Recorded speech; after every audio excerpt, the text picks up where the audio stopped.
Gaston, dalo ng mga anak natin. Kailan mo ba ako balak pakasalan? Si Tantan 8 taon na. Si Marie naman, 4 na taon. Minsan natatanong na rin ako ng aking mga kaibigan kung hanggang kailan mo raw babalak akong ibahay lang. At kailan pa kakasalan? May ipon na rin naman tayo ah. Ano pa bang problema? Hindi na nakapagpigil pa si Elnera na kuprontahin ang kanyang long-time partner na halos 10 taon nang nagsasama na si Gaston. Honey, hayaan mo. Dadating din tayo dyan. Huwag kang mainip, honey. Magtiwala ka lang. Pakakasalan din kita. Honey naman, 10 taon na tayo. At paulit-ulit mo na lang yung sinasabi. Paulit-ulit na lang yung mga pangako mo. Mahal mo ba talaga ako? Bago ka pa lang sa channel neto, ibang kwento ni Ate Jane, istorya mo, ikwento ko. Huwag kalimutang pindutin ang notification bell at subscribe po. Happy birthday, Tantan! Wish mo na, anak! Sabay-sabay na bati ng mga bisita na naroon at nakikisaya sa kaarawan ng panganay na anak ni Elnera at Gaston na si Tantan. Yehey! Blow your candle na, anak! Masayang sabi naman ni Elnera sa kanyang anak. Tuwang-tuwa naman ang batang si Tantan dahil isang hiling lang naman niya ang natupad ngayong kanyang kaarawan. Bukod doon ay nakasama din niya ang kanyang mga malalapit na kaibigan, kaklase at kalaro, kaya naman wala nang hiling pa si Tantan. Happy birthday, anak! Nagustuhan mo bang surprise sa'yo ni nanay at tatay? Pagpapatuloy na tanong ni Elnera sa kanyang anak matapos nilang buksan ang isang malaking kahon na naglalaman ng regalo ni Elnera at Gaston na bisikleta sa kanilang anak. Okay na sana. Masaya na nga sana itong si Tantan. Ngunit magpahagang ngayon ay wala pa rin ang kanyang amang si Gaston. Hindi na nga siya nakatulong pa mula pa kaninang umaga sa pagprepara ng mga dapat lutuin sa handa ni Tantan. Opo, nanay. Kaso, nasan po si tatay? Late na naman siya. Malungkot na sabi ni Tantan. Palibhasa nga'y lalaki. Malapit ito sa kanyang ama. At sa lahat ng mga nagdaan niyang kaarawan ay ngayon lamang na late ang ganito katagal si Gaston. Kaya naman maging ang kanyang ina na si Elnera ay nahiwagaan na rin. Para naman mapanatag ang loob ng bata at maiwasan ng pagkadismaya sa amay, ipinaliwanag na lamang ni Elnera nang maayos sa bata na parating naman si Gaston. Sinabi niya lang na traffic ito at galing pa sa pag-apply ng trabaho. Kakatawag lang niya, anak. Malapit na raw siya. Huwag kang mag-alala, anak. Maya-mayay, nariyan na rin si tatay. Mahinahong sabi ni Elnera kay Tantan. Dahil matalino na bata si Tantan ay naunawaan naman niya ito kaagad. Sige po. Sagot ni Tantan. Sige na, anak. Maglaro na kayo dun ng mga bisita mo. Mag-aaskaso lang ako ng ilang bisita, ha? I love you, anak. Happy birthday. Sinay niya na lang ni Elnera ang kanyang ulo patungo sa direksyon ng mga batang naglalaro doon sa sala. At kaagad namang sumagot si Tantan. Thank you, nanay. Masayang sabi ni Tantan sa kanilapitan niya ang kanyang mga kaibigan at mga kalaro. Ilang sandali pa ay lumapit na rin si Gladys, kaibigan na Elnera sa kanya. May hawak pa itong baso ng soft drink sa katinabihan si Elnera. Nasaan na naman ang magaling mong asawa? Parang lagi na lang siyang late sa mga special occasion niyo, ha? Hindi magandang pakiramdam ko dyan, ha? Panimulang sabi ni Gladys kay Elnera. Siya lang kasing pinakamatalik na kaibigan ni Elnera. Kaya naman sa kanya lang ito nakapaglabas ng hinaing. At sa loobin nito lalo pagdating sa relasyon at pagsasama nila ni Gaston. Hindi ko na nga rin sis alam eh. Hindi ko na alam. Hindi naman siya ganito dati. Nagugulo ang sagot naman ni Elnera sa kanyang kaibigan. Napataas naman ang kilay si Gladys dahil doon mamanay. Naghinala na talaga siya kay Gaston. Ayaw lang paniwalaan ni Elnera. Dahil ang dahilan niya ay sa loob ng 10 taon nilang pagsasama ay kailanman ay hindi naman naging issue sa kanila ang babae. At kung nag-aaway man sila ay hindi naman ganun kalala dahil talagang bait na bait siya sa kanyang live-in partner na si Gaston. Inismira naman ni Gladys ang kanyang kaibigan. Baka naman nagluloko yan, ha? Nako, Elnera, ang lilit pa ng mga anak nyo. Tapos ayaw ka pa rin pakasalan. Malakas ang pakiramdam ko na may ibang babae yan. Hinala ni Gladys. Ngunit, kahit kasi nandun ang tiwala ni Alnera kay Gaston, pero kapag umiral ang girl's instinct niya ay para bang unti-unti nang nasasapawan ng tiwala na yon at napapalitan ng pagdududa. Hindi rin naman niya masisisi ang sarili dahil si Gaston naman ay may kagustuhan na maramdaman niya ito at pag-isipan siya nitong masama. Ayoko siyang pagkinalaan pero naniniwala kasi ako sa girl's instinct. At oo, tama ka. Pakiramdam ko rin ay may iba siya. Seryosong sagot naman ni Alnera. Sa kalagitnaan naman ng kanilang pag-uusap ay saktong dating naman doon ni Gaston. Nagmabadali pa itong nagtungo doon dahil alam din niyang late na siya. Oh, yan na siya. Mahinang sabi ni Gladys kay Alnera. Sabay iwas ng tingin nang papalapit na si Gaston sa kinaroroonan nila. Pumunga kaagad siya sa harapan ni Alnera at humawak lamang sa balikat nito. Akala nga ni Alnera ay halikan siya nito o bebeso man lang para naman mabawasan ang duda niya. Ngunit ang focus ni Gaston ay nakay Tantan lang. Honey, sorry late ako. Nasan si Tantan? May dala pala akong laruan. Tanong ni Gaston kay Alnera. May bitbit itong isang supot ng naglalaman ng laruan na binili niya para kay Tantan. Pampalubag loob para hindi magtampo sa kanyang bata. Pero ang totoo ay si Alnera na talagang tampong-tampo sa kanya. Sa kabilang banday umiwas naman ang tingin si Alnera saka sumagot sa malamig na tono. Nasa loob. Kanina ka pang ang hinihintay eh. Tamad na sagot ni Alnera.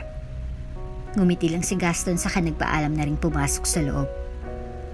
Sige, puntahan ko lang si Tantan. Malumanay na sabi naman ni Gaston saka pumasok rin sa loob. Sa puntong iyon ay napailing na lang si Gladys at talagang dismayang-dismaya sa naging aksyon ni Gaston. Tingnan mo, hindi ka man lang hinalikan o beso-beso man lang. Diretso ka agad sa bata? Nako Alnera, kumprontahin mo na yan. Huwag kang maghintay pa ng another 10 years para lokohin ka niyan. Mahina pero may diin na sabi ni Gladys kay Alnera na pailing-iling pa rin. Hindi naman sa nilalaso niyang ang utak ng kanyang kaibigan na si Alnera. Ngunit parang kapatid na rin kasi ang turingan nila sa isa't isa. At si Gladys ang parang ate kay Alnera. Kaya parang isang ate ay normal na ganito lamang ang kanyang maging reaksyon. Lalo pa kapag pakiramdam niya ay hindi nabibigyang halaga ang kanyang kaibigan. Samantala, gabi na rin na matapos ang party. At dahil sobrang pagod ng mga bata ay mabilis na nakatulog ang mga ito. Tinabihan na rin muna ni Alnera ang mga ito matapos maligpit ang mga kalat. Tulog na ba sila, honey? Mahinang tanong ni Gaston kay Alnera.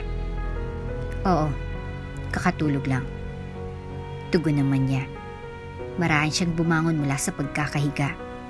At dahil alam ni Gaston na si Alnera ang pinakapagod talaga ngayon ay minabuti niya na ipagtimpla ito ng kape. Katulad ng banding nila lagi tuwing gabi. Kape? Gusto mo? Alok ni Gaston. Maaring lahat nga ay matatanggihan ni Alnera, pero hindi ang kape. Sige. Mabilis na sagot naman ni Alnera. Lumabas na rin siya at sa may terrace na lang naghintay para maaliwalas. Nang makatimpla na si Gaston ay nagpunta na rin siya doon. Nag-enjoy naman ba sila? Malumanay na tanong ni Gaston sabay higop ng kape. Oo naman. Dumating din kasi halos yung makaibigan at kaklase nila, kaya tuwang-tuwang bata. Sagot naman ni Alnera. Samantala ay sinamantala na rin ni Alnera ang pagkakataon para usisain si Gaston kung saan nga ba nagtungo ito kanina at kung bakit ito na late ng ganung katagal. Bakit ka nga pala na late? Saan ka nagpunta? Seryosong tanong ni Alnera. May inasikaso lang ako sa inaplayan ko kaya nalate ako. Nautal na sagot naman ni Gaston. Biglang hindi siya naging komportable dahil inasahan niya na mag-uusisa itong si Alnera. Pero ginabi ka? Maaga ka umalis tapos gabi na rin umuwi. Wika naman ni Alnera. Halata na sa tono nito ang pagdududa. Napangisi naman si Gaston na pilit namang pinapakalmang sarili at pinapaniwala si Alnera sa kanya. Honey, bakit ganyan ka magsalita? Hindi ka ba naniniwala? Tanong naman ni Gaston kay Alnera. Umirap naman ang babae. Hindi ako ang may sabi niyan, ikaw. Aniya tapos tinuon na lang atensyon sa iniinom na kape. Maya-maya pa'y, para namang nawala ang pagdududa sa kanya ni Alnera, ay nilapitan niya ito para lambingin. Halika nga dito. Totoong sinasabi ko. Galing talaga ako sa inaplayan ko. Sana nga tawagan na ako bukas eh. Malambing niyang sabi sa babae. Huminga naman ng malalim si Alnera at mapait na sumagot. Okay, sabi mo eh. Sabi niya. I love you. Wika ni Gaston, saka sumagot naman si Alnera na parang hindi bukal sa loob. Love you. Tugon niya. Nang sumunod na araw, habang abala si Gaston sa may sala upang maglinis sana ng electric fan, ay bigla naman siyang nilapitan ni Tantan. May hawak itong isang maliit na litrato at may mukha ng babae. Tatay, sino po ito? Kunot ng usisan ni Tantan habang nakatingin sa hawak niyang litrato. Mabuti na nga lang at wala doon si Alnera, kundi siguradong pag-aawayan nila iyon. Nang makita naman iyon ni Gaston ay, mabilis siya nang naagaw ang litrato na iyon sa kamay ng kanyang anak. Akin na yan. Saan niyo nakita to? Pagalit na tanong ni Gaston. Doon po sa ibabaw ng cabinet. Nakangusong sagot naman ni Tantan at tila biglang natakot sa naging reaksyon ng kanyang ama. Tinitigan ni Gaston ng bata. Nabigla siya sa naging reaksyon niya, kaya naman ramdam niyang natakot ang bata. Kaya naman, kinausap na lang niya ito sa mahinaw na pananalita. Tantan, sa uulitin, huwag kayong makikialam ng magamit na hindi sa inyo ha. Masama yun. At saka huwag niyo itong sasabihin sa nanay niyo. Naunawaan niyo? Wala kayong nakita. Tantan, diintindihan mo bang sinasabi ko? Malumanay na wika ni Gaston na ikinatango naman ng bata. Opo tay, sagot niya. O sige, maglaro na kayo. Sabi naman ni Gaston, saka umalis na rin si Tantan sa kanyang harapan. Sakto namang dating ni Alnera. Honey, may problema ba? Pinapagilitan mo ba si Tantan? Nagtatakang tanong ni Alnera nang makapasok na ito sa pintuan. Galing nga ito sa palengke at bumili ng kanilang pagkain. Lumingon naman kaagad sa kanya si Gaston, saka ngumiti. Hindi han. Pinalipat ko lang sila ng pwesto sa paglalaro dahil maglilinis sana ako ng electric fan. Palusot niya. Pasimple namang napatingin sa kanya ang bata habang naglalaro ng robot dahil alam niyang nagsisinungaling ang kanyang ama. Okay. Siya nga pala. Hindi ka pa rin ba tinatawagan sa ina-applyan mo? Pag-iba naman ang usapan ni Alnera. Hindi pa eh. Pero sabi naman doon ng kakilala ko ay may pag-asa naman daw. Tugon naman ni Gaston. Tumango na nga lamang si Alnera. Saka inasikaso na lamang ang kanyang madala. Okay sige, magluluto lang ako. Wika niya saka muling nagkatinginan ang mag-ama. Nang sumunod na araw, ay isinama ni Gaston ang kanyang mag-iina sa mall upang mamasyal at itirit ang mga ito dahil natanggap na rin siya sa trabahong inaplayan niya. Kain lang kayo ng kain mga anak ha. Para sa inyo yan. Kapag may gusto pa kayong i-order, sabihin nyo lang. Honey, kain lang. Deserve yung treat na yan. Masayang sabi ni Gaston sa kanyang mag-iina. Sarap na sarap naman sa pagkain ng kanyang mga anak na sina Tantan at Marie. Maging si Alnera nga'y nag-enjoy din. Masaya siya dahil kahit papaano ay hindi pa rin nawawala talaga dito kay Gaston ang paglalaan ng oras para sa kanila pagdating sa ganitong bagay. Thank you honey. Kain ka na rin. Sabi naman ni Alnera. Sasagot na sana si Gaston nang biglang mag-ring ang cellphone niya. Sandali lang Han, sagutin ko lang. Sabi ni Gaston. Tumango naman si Alnera. At hindi na sana magtataka ngunit umalis muna rin sandali doon si Gaston upang sagutin ang tawag na kung tutuusin naman ay pwedeng doon niya nasagutin iyon. Nang makaalis muna sandali si Gaston ay bigla namang natigilan ng batang si Tantan nang mapatingin siya sa babaeng naroon sa may bandang harapan nila na 2 mesa lang ang pagitan. Tinitigan pa nga iyon ng mabuti ni Tantan para siguraduhin na kilala nga niya ang kanyang nakikita. Parang siya yung... Oo nga, Siyang nasa litrato ni tatay. Mahinang sabi ni Tantan habang nakatingin pa rin sa babae. Hindi naman iyon nakalampas sa tenga ni Alnera at sinundan na rin ang tingin ng bata. Tantan, ano yun? Ano yung sinabi mo? Taas kilay na tanong ni Alnera sa kanyang anak. Tila bigla namang bumalik sa wish ang bata saka napatingin sa kanyang ina. Napakagat pa siya sa kanyang pang-ibabang labi dahil sa natatakot ng reaksyon nito ng mukha ng kanyang ina. Wala po nanay. Nautal at kabadong sagot ni Tantan saka uminom muna ng soft drink. Hindi naman na yun mapapalampas ni Alnera dahil alam niyang may itinatago ang anak at malakas ang kutob niya na may kinalaman ang babaeng ito na nasa kanilang harapan kaya parang biglang nataranta itong si Tantan. Tantan, masamang nagsisinungaling. Sino yung babaeng yun? Nanlilisik ang mga mata ni Alnera na posibleng maya-maya pa lang ay mag-hysterikal na at subabog na sa galit. Sa kabilang banday, hindi na nga malunok ni Tantan ang kanyang kinakaing fried chicken dahil naipit na siya sa sitwasyon. Natatakot din kasi siyang sabihin sa kanyang ina ang totoo dahil sinabihan siya ng kanyang ama na huwag sasabihin kay Alnera yung tungkol sa litrato, ngunit wala na siyang magagawa ngayon dahil na-corner na siya ng kanyang ina na si Alnera. Kasi po, hindi maituloy-tuloy ni Tantan ang sasabihin at medyo paiyak na rin siya. Bilisan mo na, sino yon? Naggagalaiti naman na tanong ni Alnera sa anak na unti-unti na ring tumataas ang boses. Para rin tumigil si Alnera ay sumagot na ang kanyang anak. Siya po yung nakita ko sa litrato na ibinigay ko kay tatay nung isang araw. Huwag ko raw pong ipapaalam sa inyo.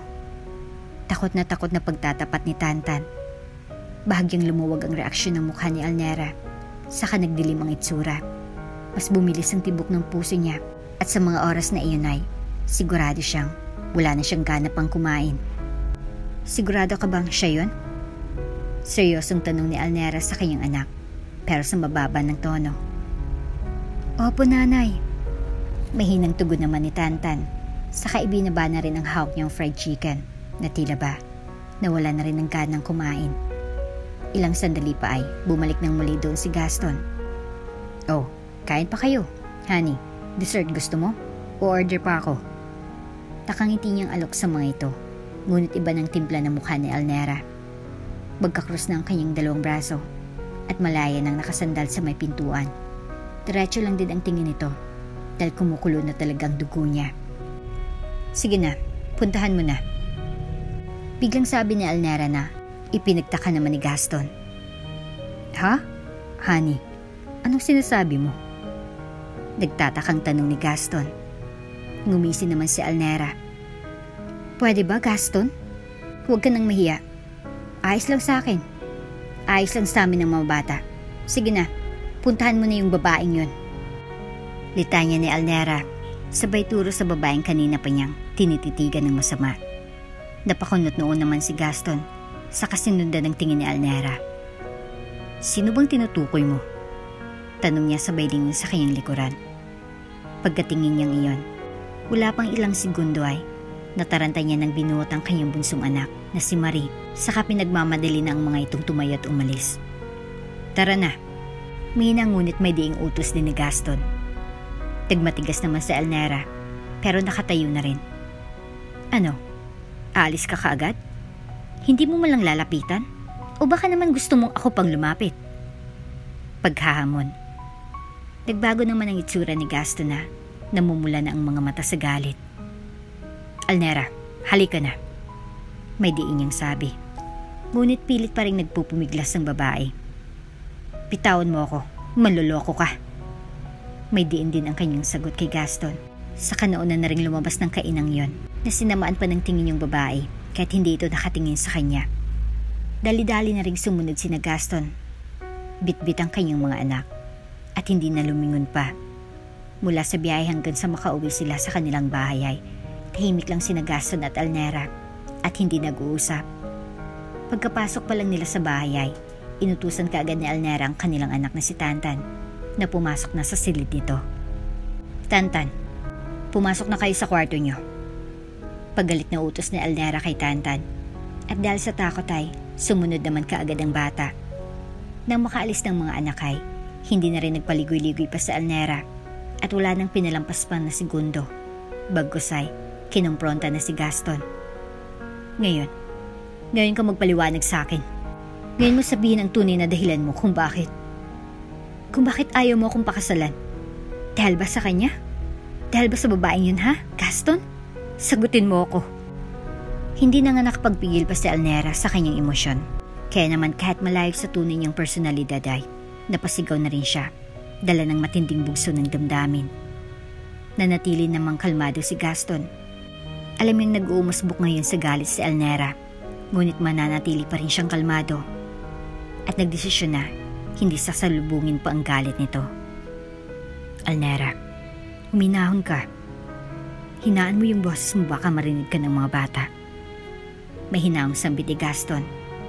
Pero tila nga nilamon na si Alnera ng kanyang emosyon at galit kaya hindi na siya nakapagpigil pa. Wala akong pakialam, Gaston. Wala akong pakialam. Magsabi ka ng totoo. Yung babae na yun ba ang dahilan kung bakit mo pinapaglitan si Tantan nung isang araw? Yung litrato. Nasaan yung litrato? Nasaan? Bakit ayaw mong sumagot? Sumagot ka. Sumagot ka, Gaston. Naitulak na rin ni Alnera si Gaston dala ng galit. Halos pagsasampalin na nga niya ang lalaki ngunit nanatili pa rin blanco ang reaksyon na yun ni Gaston. Kaya lalo namang nainis si Alnera dahil ang buong akala niya ay pinaglalaroan lamang siya ng lalaki. Hindi kita niloloko. Yung babaeng yun, wala lang yun. Hindi ko kilala yun. Alam ko lang na mag-iiskandalo ka na kanina para awayin yung babaeng yun kaya niyaya ko na kayong umalis. Palusit naman ni Gaston na lalo namang ikinagalit ni Alnera. Napailing na lamang ng ulo si Alnera sa sinabing iyon ni Gaston na para bang pinapalabas nito na kasalanan pa niya at hanggang dito ay yung babaeng iyon pa rin ang pinagtatanggol at pinoprotektahan ni Gaston. Hayop ka talaga. Kasalanan ko pa? Dahil alam mong i-iskandaluhin kong babae mo? Kaya mas pinili mong palayasin kami doon ng mga anak mo? Hanggang dito, siya pa rin yung ipinagtatanggol mo? Gaston, napapagod na ako. Ayoko nang mamalimos ng pagmamahal sa'yo. 10 taon. 10 taon, Gaston. 10 taon yung trinabaho ko. Para lang magbakaawa sa'yo na sana ipakasalan mo naman ako. Pero wala eh. Hanggang ngayon, apelyido ko pa rin ang daladala ng mga anak mo. Hindi mo talaga may isip na kami ang piliin. Kasi may kahati kami dyan sa puso mo. Sana hiniwalayin mo na lang ako. Sana hindi mo na pinatagal ng 10 taon. Mahal na mahal kita, Gaston. At ikaw na yung gusto kong makasama sa habang buhay. Kaya halos araw-araw kitang kinukulit sa kasal. Pero, 2 pala kami. Alam mo, tama sila eh. Tama sila na sana pala eh. Doon pa ako nakipaghiwalay sa'yo. Wala rin naman palang patutunguhan ng pagsasama nating to. Ayoko na, Gaston. Tapos na ako sa pagmamakaawa. Tapos na ako sa pagiging martir. Ayoko na. Maghiwalay na tayo. Bulyaw ni Alnera na napaupo sa sofa habang humahagulhol ng iyak. Napapasabunot na rin sa kanyang buhok dahil hindi rin niya lubos na maisip na hantog sila sa ganito ni Gaston. Na hindi niya naakalain na nakatagpo siya ng lalaking hindi pala sila kayang ipaglaban. Sobrang sama ng loob niya na halos isumpa niya na ito. Sa kabilang banday, patuloy pa ring inamo ni Gaston si Alnera na kahit ipagtabuyan siya, hindi pa rin siya titigil hanggat hindi niya napapakalmang babae. Alnera, honey, please naman, wag mo namang gawin sa akin to. Mahal na mahal kita. Please, ayusin natin to. Mahal na mahal ko kayo ng mga anak ko. Pagsusumamo ni Gaston kay Alnera. Sa sinabi namang iyon ni Gaston, marang pinunasan ni Alnera ang kanyang mga luha sa kanyang pisngi. Saka muling tumayo at matapang na tumingin sa mga mata ni Gaston. Handa namang salubungin ni Gaston ang mga tingin na iyon ni Alnera. Ngunit aminado siyang wala pa siya sa kalingkingan ng angking tapang na iyon na ipinapakita ni Alnera. Sige. Gusto mong maayos?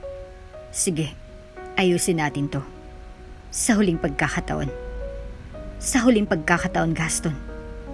Magmamakaawa ulit ako sa'yo. Pakasalan mo ako. Magpakasal tayo, Gaston. Tila nanghihina na nga si Alnera, pero pilit pa rin nagiging matapang dahil sa huling pagkakataon nito ay umaasa siya na oo ang isasagot ni Gaston. Alnera, sambit ni Gaston na maluha-luha na rin ang mga mata, pero hindi nagpadala doon ang babae pagkusay. Mariin pa rin at matapang na nagsalita. Kailangan ko ng sagot, may diing sabi ni Alnera. Sa mga oras na yon ay tuluyan ng lumagpak ang balikat ni Gaston. Mahal na mahal niya si Alnera pero mukhang kailangan nilang maghiwalay dahil hindi niya talaga kayang pagbigyan ang hiling nito na pakasalan siya. Sorry. Nakayukong sabi ni Gaston sabay tulo ng kanyang mga luha. Napangisi naman si Alnera at tila nagsisi pa kung bakit nga ba ipinilit pa rin niya ang bagay na yon sa huling pagkakataon. Kaya bandang huli ay nabigo na naman siya. Okay, bukas na bukas, aalis na kami ng mga bata. Kaya please, huwag mo na kaming gagambalain pa. Diretsa ang sagot ni Alnera, saka tumalikod na at nagtungo sa kanilang kwarto. Alnera, please. Alnera. Pagmapakaawa pa ni Gaston, ngunit hindi na lumingon pa ang babae. Sa loob naman ng siliday, bumuhos ang luha ni Alnera. Iyak siya ng iyak habang nakayakap sa kanyang dalawang anak. Sa buong buhay niya kasi ay ito na yata ang pinakamahirap na desisyon na nagawa niya. Walang pagsidlan yung lungkot, ngunit desidido na nga siya at hindi na babawiin pa ang kanyang mga nasabi. Ayaw na rin niyang magkasakitan pa sila ni Gaston. Kaya naman, kahit sobrang hirap para sa kanya, harapin ang bukas na hindi na ito kasama ay lalakasan na lang niyang kanyang loob para sa kanyang mga anak, para umusad at makapagsimula ng panibagong buhay na hindi nakasama si Gaston. Kinaumagahan, katulad ng mga sinabi ni Alnera, nag-impake sila ng kanilang mga gamit at nang makapag-ayos ay nagmarcha na sila ng kanyang mga anak patungo sa pintuan. Tantan, iwan mo na yung bisikleta mo at ibang mga laruan. Kaya kong ibigay yan sa'yo at ibili ng bago. Anas naman ni Alnera kaya binitawan ni Tantan ang kanyang bisikleta at ang paboritong robot na bigay ng kanyang tatay Gaston. Halos hindi na nga nakatulog itong si Gaston sa kakaisip para lamang pigilan ng kanyang mag-iina. Alnera, please, huwag ka namang ganyan. Huwag niyo naman akong iwan. Muling pagsusumamo ni Gaston at nagbabakasakaling muli siyang pagbibigyan ni Alnera at maawa sa kanyang ngunit nagkamali siya. Bilisan niyo na, sigaw ni Alnera sa mga anak. Ayaw umalis ng mga bata na hindi kasama si Gaston base sa mga tingin ni Tantan sa kanyang ama. Ngunit wala silang magagawa dahil nakapagdesisyon na rin ang kanilang ina. Kaya naman, para hindi na mahirapan pang kalooban ng mga bata ay si Gaston ang naunang nagbaba ng pride at inamon lang ang mga anak para sumama sa kanyang ina at hindi na mahirapan pang kalooban. Tantan, anak, dalhin mo yung bike. Regalo niya sa'yo ni tatay. Para sa'yo yan. Magpapakabait ka ha. Lagi kang makikinig kay nanay. Babantayan mo siya at ipagtatanggol. Tulungan mo siya sa pag-aalaga dito kay Marie. Mahal na mahal kita ha. Mahal na mahal ka ni tatay. Magkikita pa tayo. At kapag dumating ng araw na yon, hindi na tayo maghiwalay. Buong pusong sabi ni Gaston kay Tantan.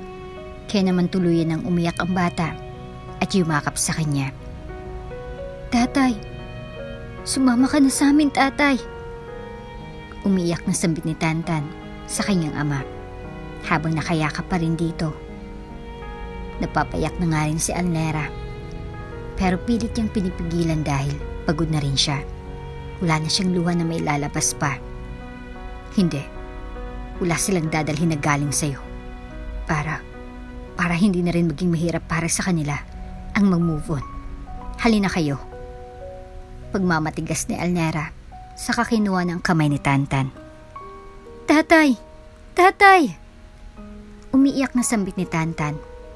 Dahil nga wala pang muwang si Marie, ay si Tantan ang higit na naapektuhan dito dahil may isip na siya at bukod doon ay makaama talaga siya. Kaya naman siguradong mahirapan ang bata sa kanilang desisyon na paghiwalay na ito. Alnera, Maawa ka naman sa mga bata. Ayaw nilang umalis oh. Huling pahabol ni Gaston, baka sakaling magbabago pang isip ni Alnera. Pero lalo lamang nagalit si Alnera. Ang galing mong magsalita. Bakit? Naawa ka ba sa amin nang piliin mong babae mo? Diba hindi? Kaya magdusa ka at magsama kayo ng babae mo. May diin niyang sabi na kulang na langay. Isumpa niya na si Gaston. At para matapos ay ibinaling na rin ni Alnera ang kanyang atensyon sa mga bata. Tara na, huwag na kayong iiyak-iyak pa dyan. Sabi ni Alnera sa mga bata at kaagad din namang sumunod ang mga ito. Alnera, sambit ni Gaston, ngunit nagpatuloy pa rin sa pag-alis ang kanyang mag-iina. Nang makaalis na si Alnera kasama ang kanyang mga anakay, napagpasya niyang doon na muna magstay sa apartment ng kanyang kaibigan si Gladys. Wala na rin naman siyang ibang mapupuntahan. Dahil taga Dumaguete talaga siya at dahil nga sa hirap ng buhay doon ay minabuti niyang wag na lang muna umuwi doon. Isa pa'y, matagal na rin namang ino-offer ni Gladys ang kanyang apartment kay Alnera na anumang mangyari ay open na open sila doon. Siso, tubig. Uminom ka na muna. Mukhang aburido pa itong si Alnera kaya naman inabutan na muna siya ng tubig ni Gladys. Hinabi na rin niya ito at hinagod-hagod ang likuran. Salamat sis. Sana nga pala'y matagal na ako nakinig sa'yo. Hanggang sa huling sandali kasi ng pag-aaway namin. Nang minsan ko siyang tinanong. Sa kahuli-huli ang pagkakataon. Tanging sorry lang ang naging tugon niya. Wala pa talaga siyang balak na pakasalan ako. Alam kong medyo ang dating sa kanya. At oo, okay naman kami. Okay naman kami kahit wala pang kasal na yan. Pero, nang mapatunayan kung tamang ang hinala natin, may ibang babae siya? Tumango naman si Alnera. At kay Tantan ko pa talaga nalaman, kahit yung bata alam, at namukaan pa niya ang babae. Pagpapatuloy ni Alnera, ni hindi na nga yun kinagulat ni Gladys. Dahil nga matagal naman siyang may ganitong kutob na may babae nga si Gaston. At mas namuhi pa siya dito nang malamang si Tantan pag nakatuklas ng kanyang mga kalokohan. Grabe talaga yung lalaking yan. Napaka manloloko talaga. O diba? Tamang hinala ko. Tamang hinala ko na walang gagawing mabuti yung si Gaston na yan. Ni ayaw ka nga ipakilala sa pamilya niya. Oo, sabihin na natin wala na siyang mga magulang.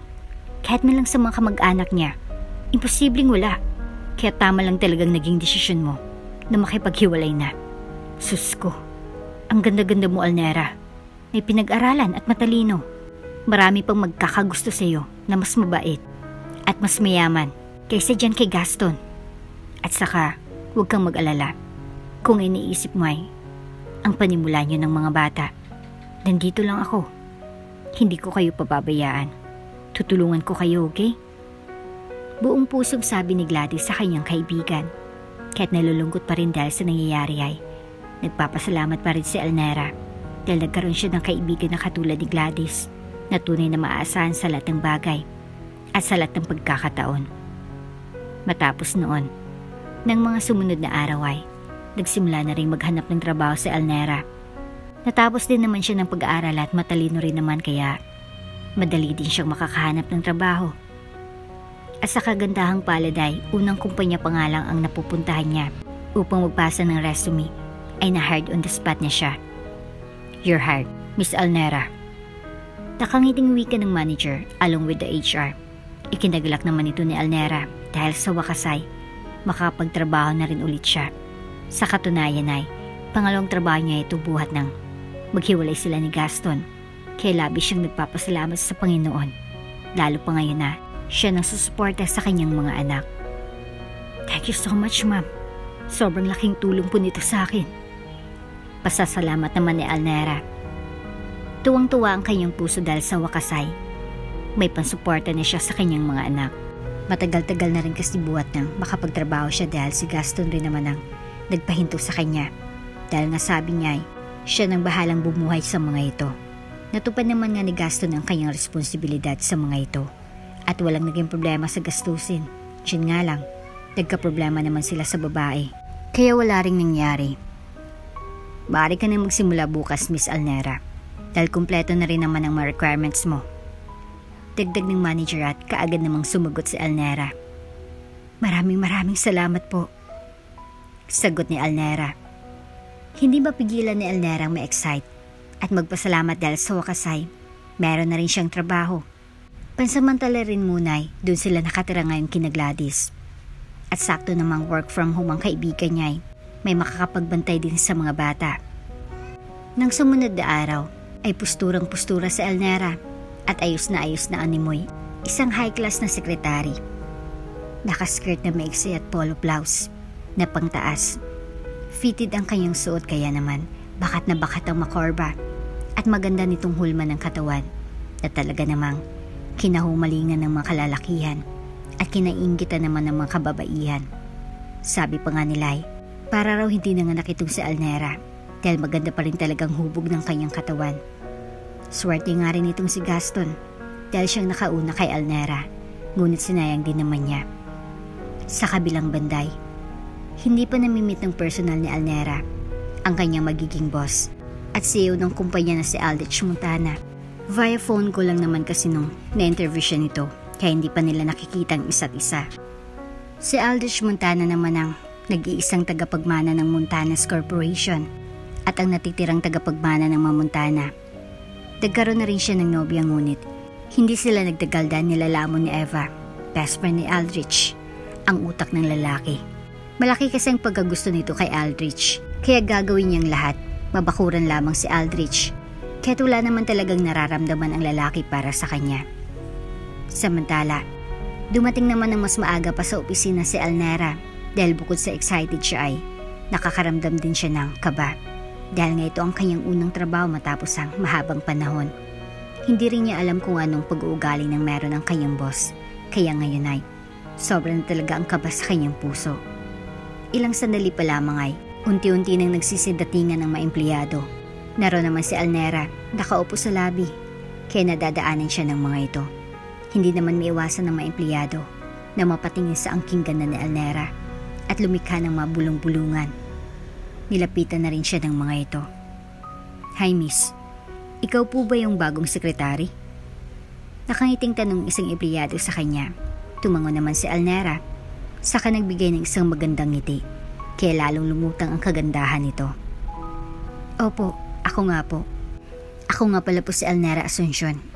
Nice meeting you po. Magiliw niyang sabi. Nginitian din siya ng mga ito. Hello Miss Alner.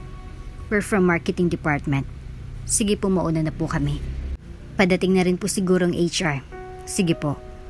Pagpapaalam nung isa. Tumugon naman kaagad si Alnera. Sige po, thank you. Sambit ni Alnera. Mukhang mababait ang mga empleyado rito. Pero ang boss kaya, bahala na. Bulong ni Alnera sa kanyang sarili. Maya-maya pa'y dumating na ang HR at kaagad siyang pinuntahan nito. Miss Asuncion? You're so early. Good morning po. Nakangiting bungad ng HR. Tumayo naman si Alnera. Hindi naman po ganun ma'am. Good morning po. Sagot ni Alnera. Doon na po tayo sa loob Miss Alnera. Maya-maya pa'y narito na rin po si boss. Sambit ng HR at kaagad namang sumunod si Alnera dito. Hindi malaman ni Alnera ang kanyang nararamdaman, ngunit kailangan niyang maging confident at huwag ipahalatang kinakabahan siya ng sobra. Bumabalik nga muli yung kanyang pakiramdam nung una siyang sumabak sa trabaho. Sobrang tagal na rin kasi kaya naman nasa adjustment period ulit si Alnera.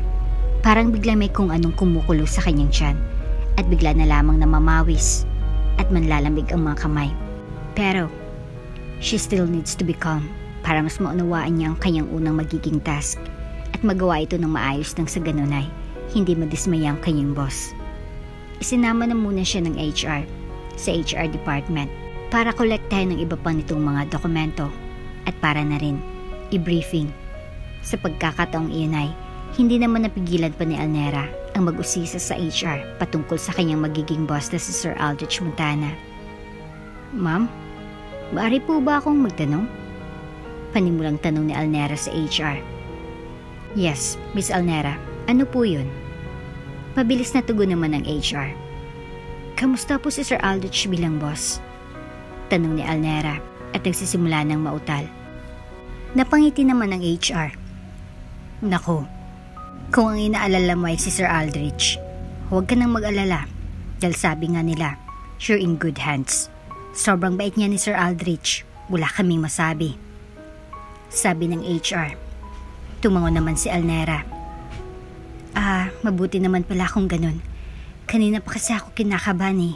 Mabuti na lang at naitanong ko po sa inyo. Salamat po. Sabi ni Alnera. Sa kalagitnaan ng kanilang pag-uusap ay dumating na rin si Aldrich Montana. Nariyan na pala si Sir. Sige Alnera, saglit lang ha. Diyan ka muna. Tatawagin na lamang kita kapag ipapatawag ka na ni boss. Sambit ng HR kay Alnera at tuluyan na itong lumabas ng silid.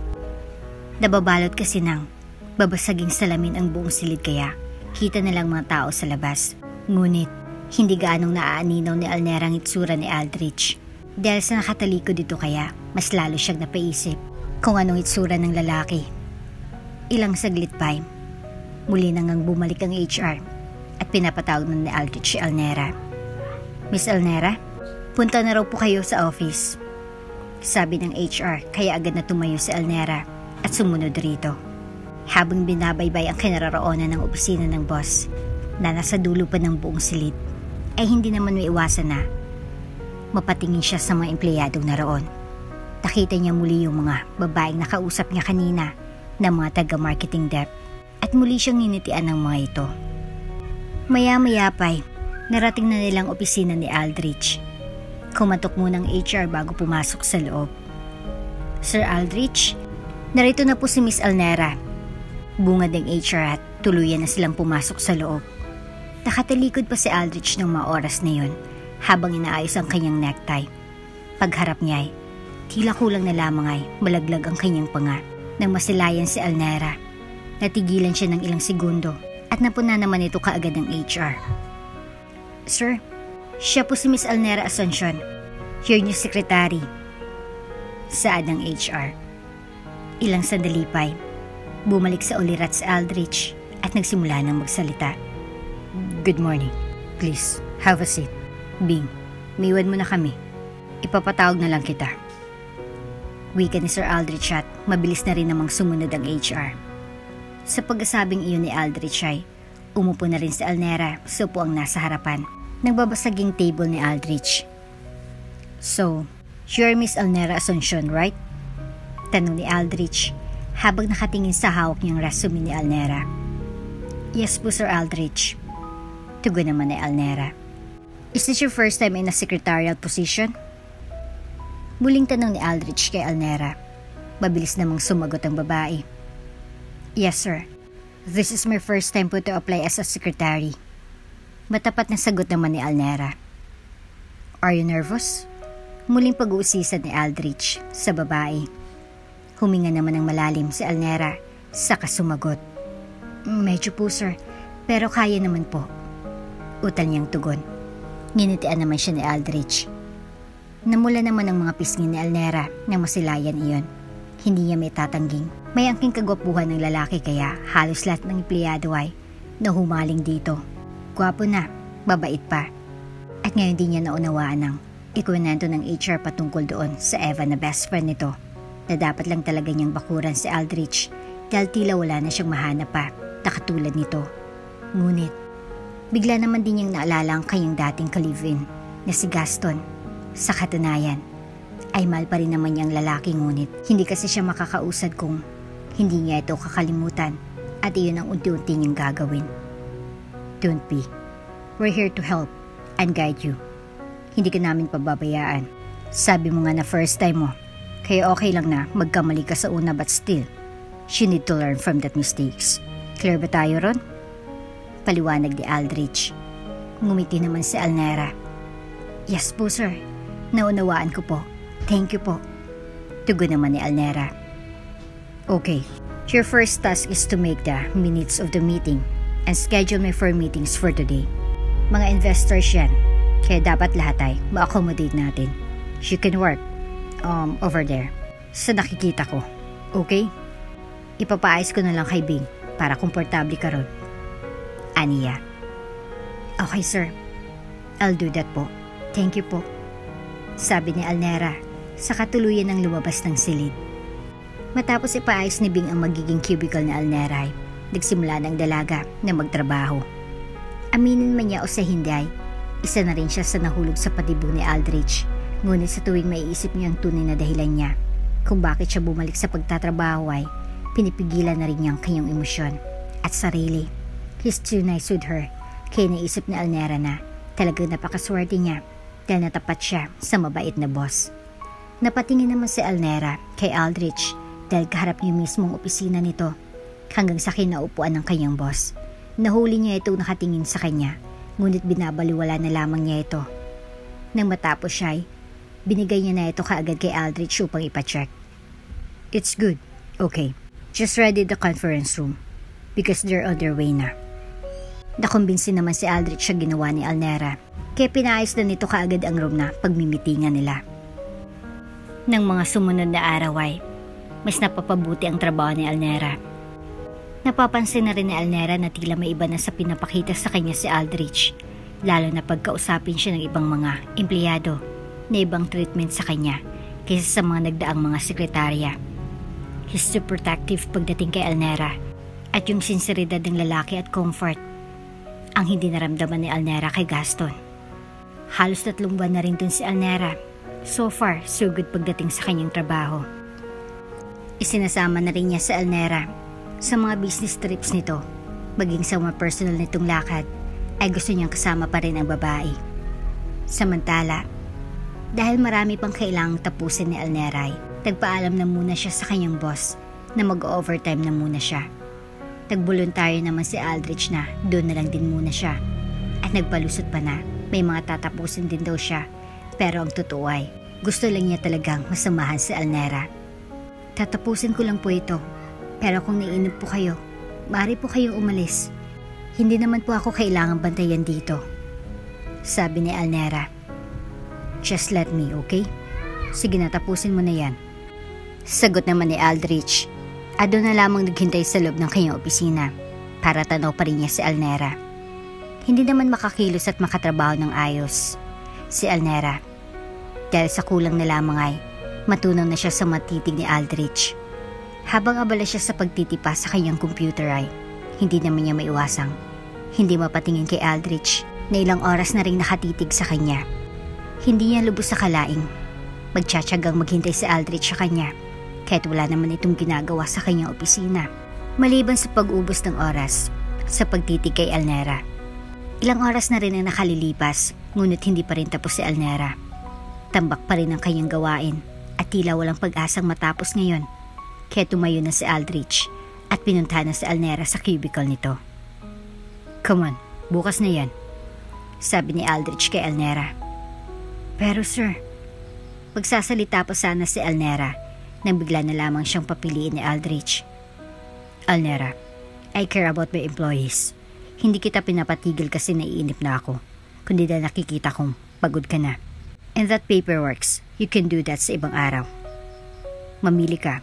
Uwi tayo ngayon o, ika-cancel ko na lang lahat ng meetings ko bukas, kahit ng mga investors pa iyon. Tanong ni Aldrich. Natigilan naman si Alnera. Nakaramdam siya ng kaunting inis kasi kaya naman talaga niyang trabaho. Ayaw lang talaga ni Aldrich na nahirapan ng ganun si Alnera, kaya siguro nagpumilit ito na umalis. Huminga naman ng malalim si Alnera at sumunod na lang sa kanyang boss, kaysa naman i-cancel nito ang mga meetings bukas. Okay sir, ilalag out ko lang po ito, sagot ni Alnera na halata sa tono ng boses na labag ito sa kanyang kalooban. Nang makasakay na siya sa sasakyan ay tinanong na ni Aldrich kung saan ito nakatira. Saan kita ihatid? Tanong ni Aldrich saka ini-start ng sasakyan. Sa may Matayog Street na lang po, tugon naman ni Alnera. Tumango na lamang si Aldrich dahil medyo malapit lang din yun, saka nagsimula ng magmaneho. Solo ka lang ba sa bahay mo? Usisa ni Aldrich. Bigla namang naalala ni Alnera na hindi nga pala nito alam na may mga anak na siya at nagkaroon ng live-in partner, kaya naman muli siyang nagsambit ng patanong. Po? Utal niyang tugon. I mean, wala ka bang kasamang family? Your parents? Paliwanag ni Aldrich. Muli namang bumalik sa pagkakasandal si Alnera, saka tumingin na nagdiretso sa daan. Wala na po akong mga magulang. Uli lang lubos na po ako pero may dalaw po akong anak.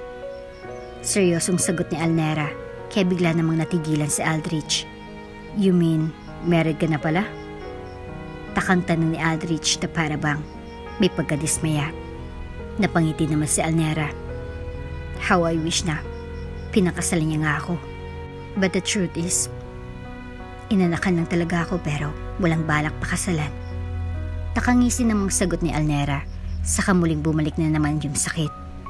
Ikinagulat naman iyon ni Aldrich. Ayaw kanyang pakasalan? Ang tanga naman niya kung ganun. Sinabi niyo pa. Anyway, wag na po natin siyang pag-usapan. Ayoko na siyang maalala pa. Sabat naman ni Alnera. Oh, sorry. Sana pala hindi ko nalang tinanong. Mukhang nagbago ng mood mo. Sabi naman ni Aldrich. Ngumiti naman sa kanya si Alnera. That's okay, sir. Patagal ko naman pong tanggap na mag-isa lang ako sa buhay. At masaya ako. At okay na ako kasama mga anak ko. Silang buhay ko. Sagot naman ni Alnera. Napangisi naman si Aldrich na tila ba biglang may naisip. Malungkot mag-isa. Mas masarap yung may kasama. Makahulugan niyang sabi. Halos ilang buwan na rin ho akong ganito, Sir Aldrich. At alam ko masasanay na rin ako. Pero hindi naman po malungkot. Hindi rin naman sobrang saya. Dahil nandiyan din naman ang kaibigan kong si Gladys na laging nakaagapay sa amin ng mga anak ko. Balance lang. Parang ang mas gusto ko pa po ng ganito eh. Siyang mag-isa lang. Sarili mo lang iniintindi mo at yung mga anak mo. Sarili mo lang aaskasuhin mo. At mas may peace of mind po kapag mag-isa lang. Dahil ang buong atensyon ko po ay nasa mga anak ko lamang. Wika naman ni Alnera. Para sa akin naman, mas masarap ay may kasama sa buhay. May sasabihan ka ng problema mo, ng pinagdadaanan mo. Sabi nga nila, no man is an island. Walang taong nabubuhay para sa sarili lamang. Try mo mag-explore. Pakipag-usap sa iba o makipag-socialize. Masarap sa pakiramdam kapag alam mo may taong nandyan na makakatuwang mo rin sa hirap at ginhawa. Paliwanag naman ni Aldrich. Ngumiti na lamang si Alnera. Tama naman si Aldrich. Masarap din ang may kasama at katuwang sa buhay kapag sigurado ka na sa taong yun. Kaibigan man o kasintahan. Masarap din ang may kasama kung alam mong hindi ito magdudulot sa'yo ng sakit upang gusto na maging mag-isa na lamang. Hindi naman talaga choice ni Alnera ang mabuhay na lamang ng mag-isa. Nagkataon na lamang na nagkaroon sila ng matinding pag-aaway ni Gaston na nauwi sa hiwalayan. Sino nga ba nga naman ang ayaw mabuhay ng may kasama? Ngunit kung ang taong iyon ang magdadala sa kanya ng panibagong sakit sa kanyang puso ay mas gugusto na lamang niya na mabuhay at mamatay na mag-isa. Siguro nga ay may espesyal pa rin siyang pagtingin kay Aldrich. Ngunit natatakot lamang siya na aminin sa sarili dahil para sa kanya ay hindi tama ito. Lalo pa kung alam naman niya sa sarili niya na may natitira pa rin siyang pagmamahal kay Gaston at kunti pag-asa na muli silang magkakaayos na dalawa. Masasaktan lamang niya si Aldrich, lalo na kapag muli niya nakita si Gaston. Nang sumunod na araw ay naisipan naman ni Alnera na magpahinga muna at magpahangin sa may rooftop. Nang makita siya ni Aldrich ay sinundan rin siya nito upang magpahangin din. This building built many years ago. Karugtong na ito ng buhay naming lalo na ng mga magulang ko. Isa si Daddy sa pinakamagaling na negosyante sa buong mundo. Maging sa ibang bansay na ipamamalas ni Daddy ang kanyang galing. Kaya nga siyang numero 1 idolo ko. Ang bilis niyang makipag-close ng deal sa mga investors. Kaya hangang-hanga ako sa kanya. Pero habang natagal, narealize ko na hindi porke na iniidolo mong isang tao ay ganun na rin ang magiging kapalaran mo. Naging CEO ako ng kumpanyang ito 3 taon nang nagdaan. Siguro dahil wala naman talaga akong choice. Dahil solong anak lamang ako. Ako ang nag-iisang tagapagmana. Pero kailanman ay hindi ko napantayan ang husay ni Daddy hanggang sa unti-unti na rin nawawalang puso ko sa pagnenegosyo. Para bang may part sa utak ko na nagsasabing I want to try something new. I want to explore things and search what real life is all about. Dito na napako ang buhay ko, sa gusaling ito. Pero I am not happy anymore. Hindi na ako excited katulad nung una akong naging CEO. Until dumating ka, Alnera. You've changed everything. I don't know. Sobrang bilis ng pangyayari. Hindi ko akalain na muling babalik yung sigla ko. Parang sa tinagal-tagal ko ng tao dito sa mundo. Ngayon ko palang nalaman ang purpose ko. Simula nung dumating ka, Alnera. At nauwi na nga sa pagtatapat ng damdamin ang conversation na iyon ni Aldrich at Alnera. Nakaramdam ng tuwa si Alnera sa kanyang puso dahil ngayon ay napatunayan niyang gusto nga siya ni Aldrich na hindi na lamang pakiramdam na may espesyal na pagtingin nito sa kanya at hindi niya akalaing ganun na lamang ang impact ng pagdating niya sa buhay ni Aldrich. Gustuin mo niyang tapatan ang damdamin na iyon ni Aldrich para sa kanya, ngunit alam niya sa sarili niyang hindi pwede. Hindi pwede dahil alam niyang magiging unfair siya dito. Kung mahal pa rin niya si Gaston, natatakot siyang baka masaktan lang din niya si Aldrich. Bakit niyo po sinasabi yan? Utal na tanong ni Alnera. I like you, Alnera. No, I think I love you. Ikaw ang pinaka-espesyal na tao ngayon sa buhay ko. Binago mong lahat ng ganong kabilis. Hindi ko akalain. Hindi ako makapaniwala. Hindi ko na malayang ikaw nang dahilan ng araw-araw na pagpasok ko. I'm sorry kung nabigla kita. Hindi naman kita pinupwersa na nasabihin din ang iyong saloobin. Gusto ko lang malaman mo na gusto kita. Na mahal kita. Nakangiting sabi ni Aldrich. Ramdam naman ni Alnera ang sinseridad sa mga mata ni Aldrich na hindi na siya nakapagsalita pa dahil sa nakakadistract ang malakas na pintig ng puso nilang dalawa na halos magkasabayan na. Huling nakita ang mga tingin na yon nang magtapatin siya sa kanyang damdamin. Si Gaston na sinagot naman niya kaagad, pero bandang huli ay pinili pa rin siya nitong saktan. Kaya naman hindi siya maka-oo kaagad kay Aldrich dahil natatakot na siya na baka nga ganun na lamang ang mangyari din sa kanila. Alnera, please, let me court you. Mas lalong ikinagulantang ng mundo ni Alner ang tanong ni iyon ni Aldrich. Pero hindi malaman ni Alnera ang kanyang isasagot. No pressure, Alnera. Kung hindi mo pa kayang sumagot ngayon, it's okay. Nauunawaan ko. Basta hayaan mo lang ako na iparamdam sa'yo siyang damdamin ko. Hayaan mo lang ako, Alnera. Dagdag ni Aldrich. Hinayaan nga lang din ni Alnera na tigawan siya ni Aldrich dahil sa tingin niya ay wala namang masama dito at isa pa ay hindi naman din sila kasal ni Gaston kaya ayos lang na mag-entertain siya ng iba. Samantala, habang papauwi si Gladys galing ospital dahil dinalaw niya ang kanyang pinsan na naka-confine doon ay sandali naman siyang natigilan nang bigla niyang makita si Gaston na nakaupo doon sa may sofa sa labi ng ospital. Teka, si Gaston yun ah. Ano kayang ginagawa niya rito sa hospital? At saka, parang ang laki ng pinahit niya ngayon ah. Sabi ko na nga ba eh, tamang lahat ng hinala ko tungkol sa kanya. At ngayon, sigurado na ako na adik siya. Kailangan malaman to ni Alnera. Mahinang sambit ni Gladys sa kangumisi pa. Kaya naman, nang makauwi si Gladys ng gabing yun ay, ibinalita niya nga iyon kaagad sa kanyang kaibigang si Alnera. Sisi, I have a very good news to you. Pasigaw niyang sabi, kahit dis oras na ng gabing iyon. Napalingon naman kaagad doon si Alnera, nakakatapos lamang maligo. Oh, ano bang sinisigaw-sigaw mo dyan? Tulog ng mga bata baka magising pa. Mahinang sabi naman ni Alnera. Pumasok rin sa may sala si Gladys at doon na naupo. Sorry naman. Anyway, hindi ba sabi ko sa'yo, galing akong ospital at tinalo ko ang pinsan ko? Ang tanungin mo kung sinong nakita ko. Naniningkit ang mga matang tanong ni Gladys kay Alnera. Oh, sino naman ang nakita mo? Balik na tanong naman sa kanya ni Alnera, saka tinabihan na rin ito sa upuan. Eddie, ang magaling at manloloko mong ex-boyfriend na si Gaston. And guess what?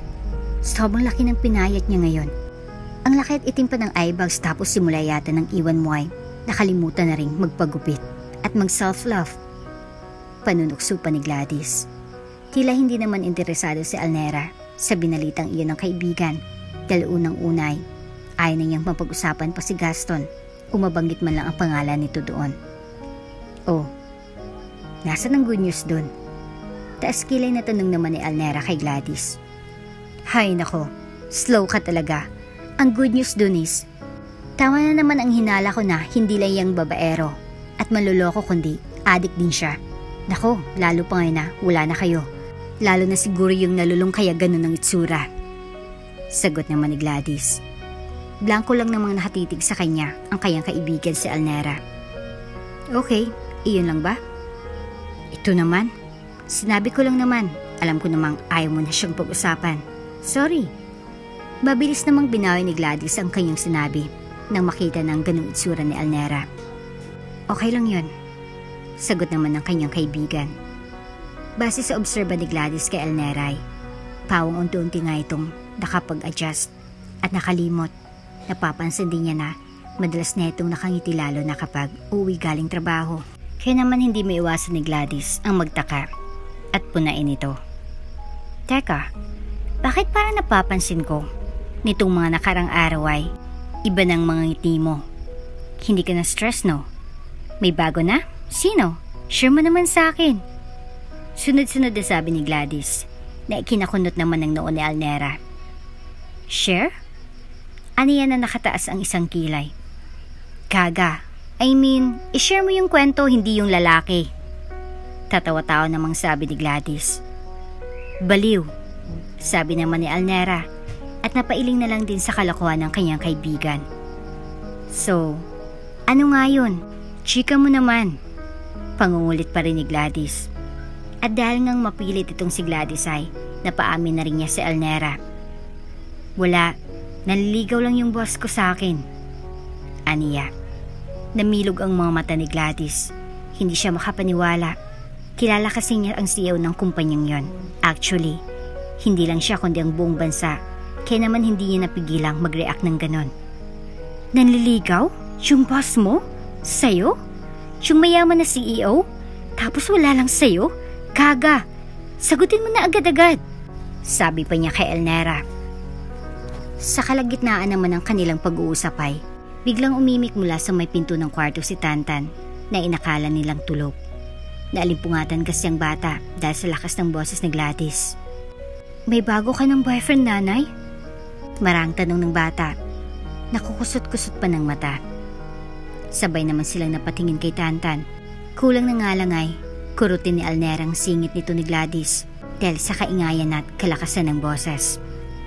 Ang ingay mo kasi. Mahina ngunit may diing sabi ni Alnera kay Gladys. Doon ay tumayo na rin si Gladys nang nakangisi na napakagat pa sa kanyang pang-ibabang labi. Sorry, sige. Magpalit lang ako ng damit. Palusot niya at tuluyan ng iniwan ang mag-ina bago pa siya masermonan nitong si Alnera. Maya-maya pa ay bumaling na rin ang atensyon ni Alnera sa kanyang anak. Anak, bakit gising ka pa? Akala ko matutulog ka na. Mahinahon niyang tanong sa bata. Ang lakas po ng boses ni Ninang Gladys kaya nagising po ako.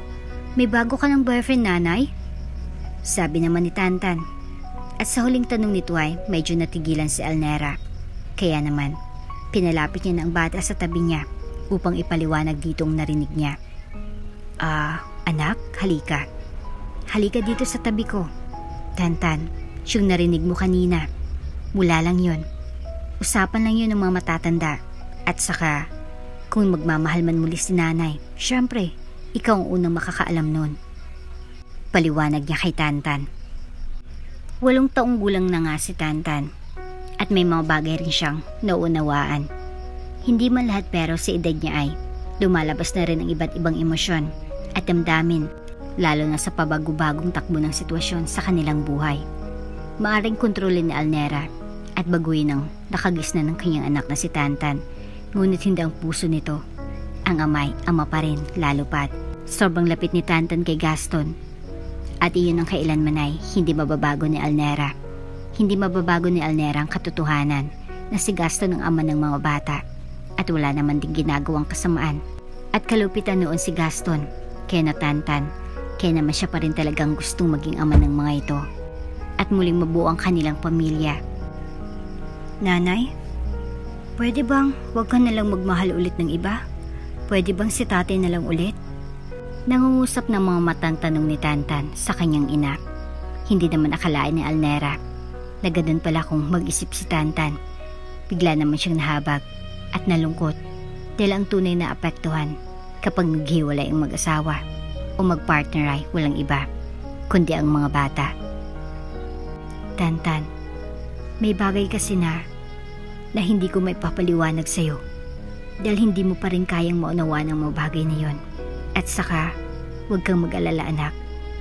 Dahil kahit walang katuwang si nanay sa pag-aalaga sa inyo, hindi ko naman kayo pababayaan eh. Hindi lang talaga kami pwede ng tatay mo.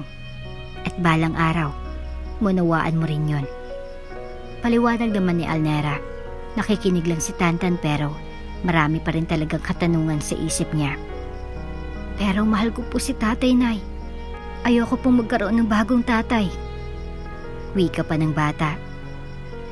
Kayo po ba? Hindi mo na ba mahal si tatay, nanay? Tanong ng bata na ikinatigil naman ng mundo ni Alnera. Sa katunayan, ay hindi pa rin nawawala. Hindi pa rin nawawala yung pagmamahal niya kay Gaston. Kaya nga inis na inis siya sa sarili niya kasi hindi mawala. Nandun pa rin. Nahirapan siyang kalimutan si Gaston kahit pa ilang lalaki ang ihara sa kanyang harapan.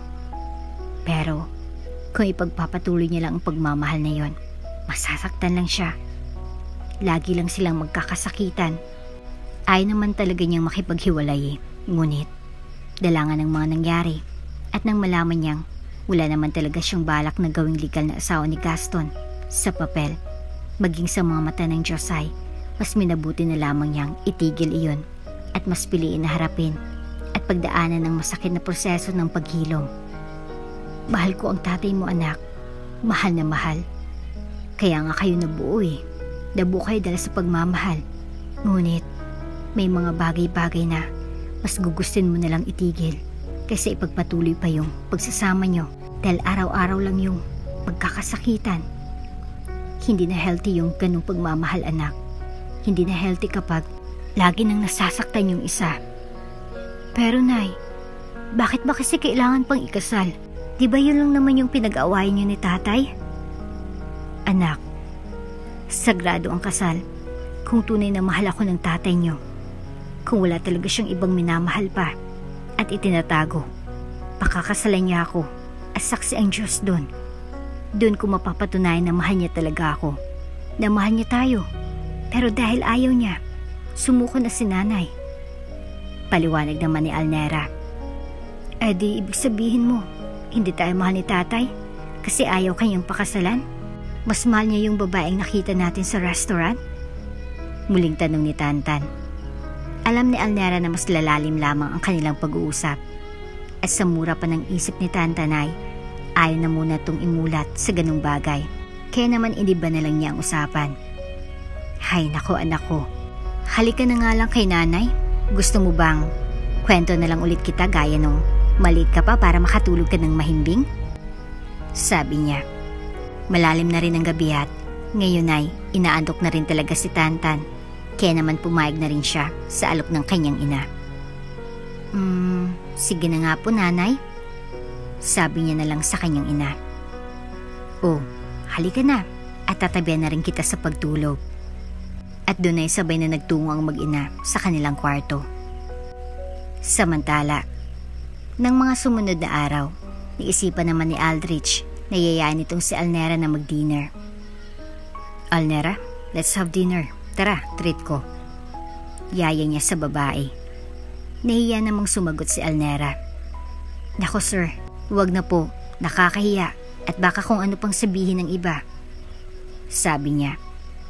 Napangisi naman si Aldrich saka sumagot. Bakit ka naman mahihiya? Normal lang naman to dahil nililigaw na kita. Remember? Sabi niya rito. Alam naman ni Alnera yun ngunit syempre, sekretary lang naman siya ni Aldrich kaya nahiya pa rin siya lalo pat. Sentro na siya ng bulong-bulungan sa buong kumpanya. Sige na nga po. Kayo ang bahala. Sabi niya na ikinatawa naman ni Aldrich. Good, let's go. Sabi niya at sumakay na rin sila ng kanyang sasakyan. Sa isang bagong open na fine dining restaurant sila pumunta na malapit lang din sa opisina. Waiter, can I have the menu? Itinaas na rin ni Aldrich yung isa niyang kamay upang tawagin at senyasan ang waiter na nakatayo sa may counter at mabilis din namang sumunod ang lalaki. Okay sir, sandali lang po. Wika ng lalaki. Nakasombrero kasi ito na bahagi naman ng kanilang uniforme kaya hindi ka agad nakita ni Alnera ang mukha ng lalaki. Kaya naman, pagkalapit niya ay doon lamang namilog ang mga mata ni Alnera sa kanyang nakita. Gaston? Nautal niyang sabi habang nakatingin kay Gaston. At sinalubong na rin nga ni Gaston ang matingin na iyon ni Alnera sa kanya. Sa kabilang banday, maging si Aldrich ay napatingin na rin kay Alnera dahil sa reaksyon ng dalawang ito nang makita ang isa't isa. Do you know him, Alnera? Kalmadong tanong ni Aldrich kay Alnera. Nang tanungin siya ni Aldrich ay doon lamang bumalik ang kanyang wisyo. Yeah, a former friend of mine. Nautal niyang pagsisinungaling, saka umiwas na rin ang tingin. Ngumiti naman si Aldrich, ngunit nakatingin pa rin kay Gaston at tumingin na rin sa kanya ito.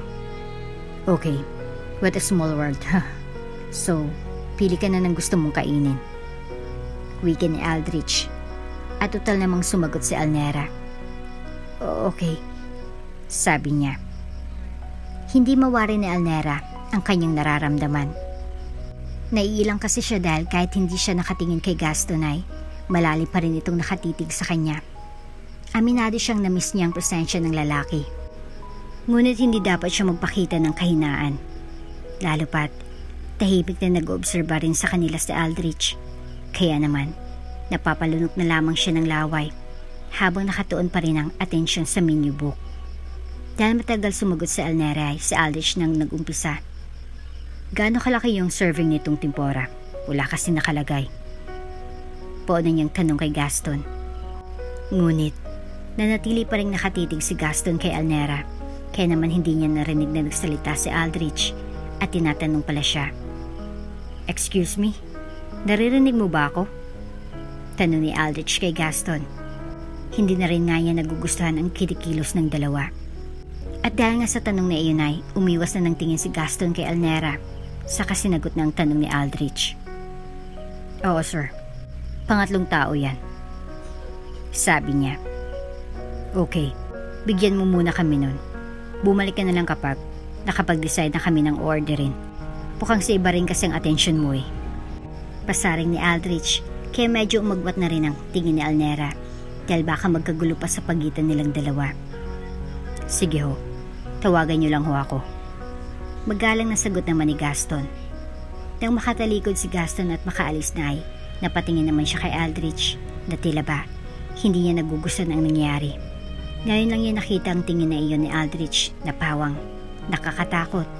Kung sa bagay, hindi pa rin naman kasi nakikilala ni Alnera nang lubusan ang lalaki. Kaya naman marami pa siyang panahon para kilatisin ang tunay na ugali ni Aldrich. Nang makatapos na rin silang maka-order ay sandali munang nagpaalam si Alnera kay Aldrich para magbanyo. Pero ang totoo ay sa tungo nito upang doon niya hintayin at abangan si Gaston. Gaston! Mahinang sambit ni Alnera nang sa wakas ay nagtungo na rin doon si Gaston. Nabigla man si Gaston dahil hindi niya inaasahan ang gagawin ito ni Alnera dahil ang buong akala niya ay kinamungian siya nito mula nang maghiwalay sila. At bago pa sila makita ng ilan niyang mga katrabaho ay mabilis niya nang sinanggahan ng kanyang katawan si Alnera. Alnera. Mahinang sambit ni Gaston kay Alnera. Nangungusap ang kanyang mga mata at talagang miss na miss niya na ang dating partner base sa kanyang matitig sa mukha nito. Sa kabilang banday, muli nang nagsalita si Alnera. Mas maamo ngayon at mahinahon. Gaston. Gaston, anong nangyari sa'yo? Gaston, mahal na mahal pa rin kita. Mahal na mahal pa rin kita, Gaston. Wika ni Alnera habang hinaplos ang buong mukha ni Gaston. Doon niya napatunayang tama nga si Gladys. Napakalaki ng pinayat nito at mukhang aburido. Samantala ay sumagot naman si Gaston. Pero mukhang masaya naman kayo ng kasama mo, sabi niya sa blankong itsura. Habang nakasandal si Alnera sa may padaray, nakatuon naman ang isang kamay ni Gaston doon sa pader para takluban si Alnera. Hindi, naliligaw lang siya. Just tell me na papakasalan mo ako. Pabalik na ulit kami sa'yo. Muling paghamon ni Alnera kay Gaston. At ngayon nga'y muli niya nangang nilunok ang kanyang mga sinabi para lang muling pakiusapan ni Alnera ang kanyang dating nobyo na pakasalan siya. Ngunit sa halip na sagutin niyo ni Gaston ay binigyan na lamang siya ni Alnera ng isang malagkit at matamis na halik sa labi na halos tumagal din ng ilang segundo. Nang kumalas si Gaston ay muli niyang hinaplos ang mukha ni Alnera at ngumiti. Alam niyang muli niyang masasaktan si Alnera. Sasagot niya ngunit kailangan niyang gawin yon para sa isang malalim na dahilan. Mahal na mahal din kita. Tatandaan mo yan. Pero sa ngayon, mag-focus ka na lang muna sa mga bata. Huwag mo silang pababayaan, sabi ni Gaston kay Alnera na malumanay saka umalis na rin. Nang makaalis na si Gaston ay naiwan doon si Alnera na tulala, sabay hawak sa kanyang mga labi. Gaston, sambit niya. Ilang sandali pa'y bumalik na rin si Alnera sa table nila kung saan kanina pang naghihintay si Aldrich. Saan ka galing? Seryosong tanong ni Aldrich. Pagkaupo ni Alnera ay kinuha niya na kaagad ang kanyang sariling kubyertos at nagyaya ng kumain. Nagbanyo lang, sige na, kain na tayo, sabi niya. Habang si Gaston ay naroon sa may counter na nakatayo at muling pinagmamasdan si Alnera. Mapapatingin naman si Aldrich kay Gaston at doon ay sasamaan niya ito ng tingin. Samantala, nang may hatid na ni Aldrich si Alnera sa kanilang apartment ay umalis na rin ang lalaki ngunit ramdam ni Alnera na naging malamig na si Aldrich sa kanya mula ng dinner na yon dahil tahimik na itong buong biyahe. Oh, bakit ganyan ang mukha mo? Takang tanong naman ni Gladys kay Alnera. Pagka-uwi kasi nito ay para bang nawala na rin ito sa mood. Hanggang ngayon kasi ay si Gaston pa rin ang kanyang naisip, lalong-lalo na yung halik nila kanina. Nakita ko si Gaston. Diretsahang sagot ni Alnera na nakatulala pa rin sa kawalan. Tila na-excite naman si Gladys at mas nilapitan pa ang kanyang kaibigan. Talaga? Saan? Oh, edi ngayon mo na mapapatunayan na sobrang laki ng ipinagbago niya. Hindi yata marunong mag-alaga yung bagong yang babae ngayon, sabi pa niya ngunit umiling si Alnera. Hindi, hinalikan niya ako, sabi niya sabay tingin kay Gladys. Napakunot naman ang noo ni Gladys na para bang nakaramdam ng pagkadismaya. Oh, tapos ano? Lumambot ka na naman? Tanong niya kay Alnera. Nanatili pa ring blankong reaksyon na yon ni Alnera. Para bang bigla siyang naimasmasan at sa halip na mabigyan siya ng kasagutan, nang muling makita si Gaston ay panibagong katanungan muli ang naiwan ng lalaki sa kanyang isip. Nang makita ko ulit siya, ulay. Parang biglang nawala yung galit. Miss na miss ko na siya, Gladys. Pero hanggang ngayon, ayaw niya pa rin talaga akong pakasalan, buong pusong sabi ni Alnera. Napailing naman si Gladys saka umirap. Siya nang sinasabi ko sa'yo eh. Bakit kasi ang kulit mo? Hayaan mo na lang siya. Huwag mo nang ipilit at ipagsiksikan ng sarili mo. Hindi ka niya mahal. Period. Kaya itigil mo lang kagagahan mo. Please lang, sabi niya sa kaibigan. Pero iba eh. Iba yung kanina, Gladys. Parang may mali. Parang may kailangan akong malaman. Naguguluhan ako. Buhat nang makita sila kanina ni Gaston ay para bang kusang nawala yung galit. Parang biglang naramdaman niya na may iba kay Gaston. Alam niyang mahal na mahal sila ni Gaston, kaya gulong-gulo na siya kung ano ba talagang nangyayari sa kanyang dating nobyo. At baka ngayon din ang malalim na dahilan kung bakit ayaw siya nitong pakasalan. Hindi naman kumbinsido si Gladys. My God, Alnera, ano pa bang gusto mong malaman? Nalaman at nahuli mo na siya, di ba? Kitang-kita pa nga ng dalawang mata mo.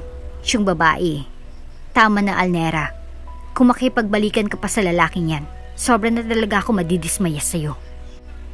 Halos masiguan na rin niya si Alnera at kulang na lang ay murahin niya ito dahil tila ba muling lumalambot ang puso ni Alnera kay Gaston. Pero nanindigan si Alnera at nanatili sa kanyang nararamdaman. Iba yung pakiramdam ko ngayon, sis. Hindi na ito tungkol sa nakaraan namin o sa babaeng yun eh. Alam kong mahal na mahal ako. Kami ni Gaston, pero parang may pumipigil sa kanya. Parang may nag-hold back. Parang hindi naman niya ginusto na magkaganito kami. Gladys, kilala ko si Gaston. Kilala ko siya higit sa pagkakakilala mo sa kanya. Alam kong may mali. At baka kailangan niya ng tulong ko. Masyado lang akong nabulag sa nangyayari. Dahil all this time ay sarili ko lang palang iniisip ko na napaka-demanding ko without knowing na baka may pinagdadaanan din si Gaston. Gusto kong alamin, Gladys. Kita ko sa mga mata niya kanina hanggang sa halikan niya muli ang mga labi ko. Damang-dama ko yung pagmamahal at proteksyon. Gusto kong malaman ng totoo. Pagtatapat niya na, maluha-luha pang mga mata. Sandali naman naglaylo si Gladys sa palagay niya ay may basihan nga ang kurukurong ito ni Alnera. Kaya naman, hindi na muna niya pangunahan ang magiging desisyon at plano ng kaibigan dahil mukha namang alam niyang kanyang ginagawa. O kung ganun, anong balak mo? Tanong ni Gladys kay Alnera.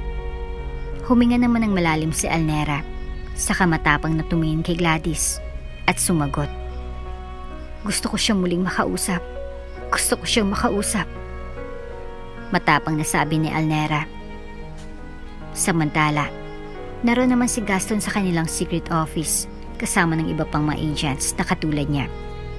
Oo, isang ang secret agent itong si Gaston, katulad ng kanyang mga yumaong mga magulang na ngayon ay hinahanapan pa rin niya ng kasagutan kung sino ang mastermind sa pagpatay sa mga ito. Gaston, nakita na namin. Alam na namin kung sinong mastermind sa pagpatay ng mga magulang mo. Sabi ng isang lalaking agent na si Amer kay Gaston. Napatayo naman si Gaston saka nagtungo kaagad sa harap ng computer ng lalaki. Talaga? Sino? Tanong naman ni Gaston. Ang CEO ng Montana Corporation, si Aldrich Montana. At may kaugnayan talaga sa kanya yung Eva Mendez dahil matalik silang magkaibigan. Sila ang mga taong salarin sa kaso ng mga magulang mo. Malalim na sabi ni Amer.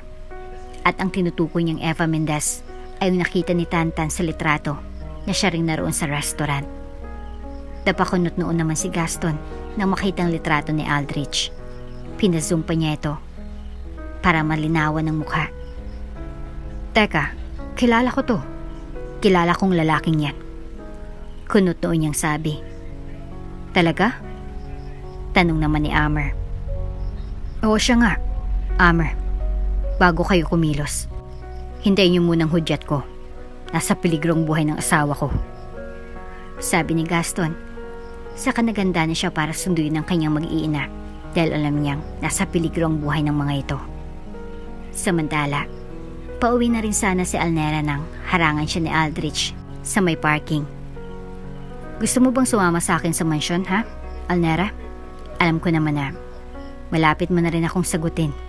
Dapat nagpaplano na tayo. Ako, handa kitang pakasalan. Kaya kitang ibayad sa mansyon ko kasama ng mga anak mo. Mamahalin kita na hindi nagawa ng dati mong nobyo. Umuo ka lang, Alnera, at ibibigay ko sa iyong buong mundo. Sabi ni Aldrich kay Alnera. Desidido na nga itong maging nobya si Alnera at lahat ay gagawin niya makuha lamang ito. Sa kabilang banday, para nga hindi na rin pa umasa si Aldrich ay tinapat na rin niyang lalaki. Pero hindi pa ako handa. Hindi pa ako handa na pumasok sa isa pang relasyon. Pag-amin ni Alnera. Napangisi naman si Aldrich na tila hindi na gusto ng sinagot ng babae. Hindi ka pa handa? Bakit? Dahil ba sa servidor na yon? Siyang ex mo, no? Base sa naging tinginan nyo, hindi mo ko maluloko. Ano? Dahil ba sa kanya? May diin itong tanong at nagsisimula na ngang ilabas ang tunay niyang kulay. Doon ay bigla niyang hinatak ang braso ni Alnera nang madiin. Aray, Sir Aldrich, nasasaktan po ako. Daing ni Alnera. Masasaktan ka talaga kapag hindi mo ko sinagot. Wala pang umayaw sa akin, Alnera. At wala kang karapatan na gawin sa akin to. Matalim yung sabi. At sa pagkakataong iyon ay nagpapasalamat si Alnera na hindi siya nagpadala sa mga mabubulaklak ng mga salita nito. Dahil iyon palang tunay na ugali ni Aldrich. Sa puntong iyon ay nagtungo na rin doon si Gaston. Mabuti na nga lang ay naabuti niya sa ganung tagpo si na Aldrich para mailigtas niya ang kanyang asawa. Hoy, bitawan mong asawa ko. Sigaw ni Gaston, sabay tapon ng kanyang hinihitit na sigarilyo. Doon ay lakas loob na rin niyang sinabi na asawa niya si Alnera. Ikaw?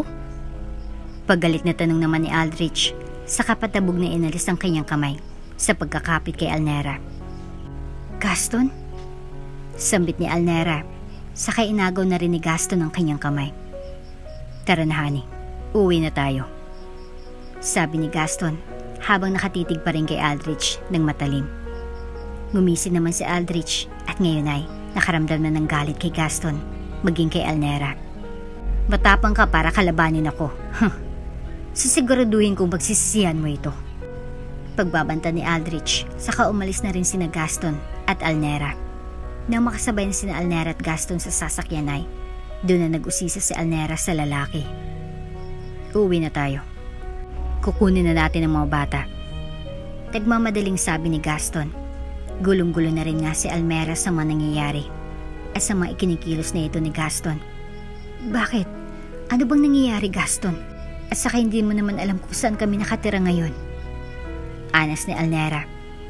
Sumagot naman si Gaston.